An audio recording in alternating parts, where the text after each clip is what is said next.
এই দেখেন এটা হলো 3 ফেজের লাইন, এই যে পেজ, এটা হলো 3 ফেজের লাইন, এই যে তিনটা পেজ। এটা হলো আপনার এই যে নিউট্রাল, এটা হলো আর্থিং, ঠিক আছে। এখন আমরা এই যে একটা ফ্যান দিলাম আর একটা বাতিল লাইন দিলাম। এখন আমরা এই যে একটা ব্যাগার রাখছি, 6 এম্পিয়ার একটা ব্যাগার আনছি, এটা থেকে একটা ফ্যান লাইন একটা বাল্ব লাইন দিব। এখন আমরা 3 ফেজের লাইনেতে 220 বানাবো, মানে তো 3 ফেজের থেকে আমরা 220 মানে কিভাবে বানাবো। আসলে অনেকে আপনারা এটা আসলে পারেন না, যারা নতুন নতুন আছে, যারা পারেন তারা তো পারেন, যারা না পারেন তাদের জন্য ভিডিওটা।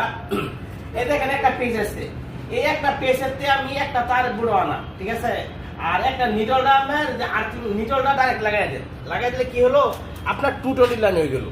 আমি যদি এই যে তিনটা পেজেতে যে কেউ একটার মধ্যে আপনার একটা পেজ দিতে হবে, একটা পেজ দিলে আর হলো আপনার যে এটা হলো আপনার নিটলের মধ্যে একটা দিলে আপনার 220 হয়ে গেল। আর যদি আপনার 3 ফেজের মোটর হয় তাইলে এই যে তিনটা তার তাহলে নিটল লাগবে না, ঠিক আছে।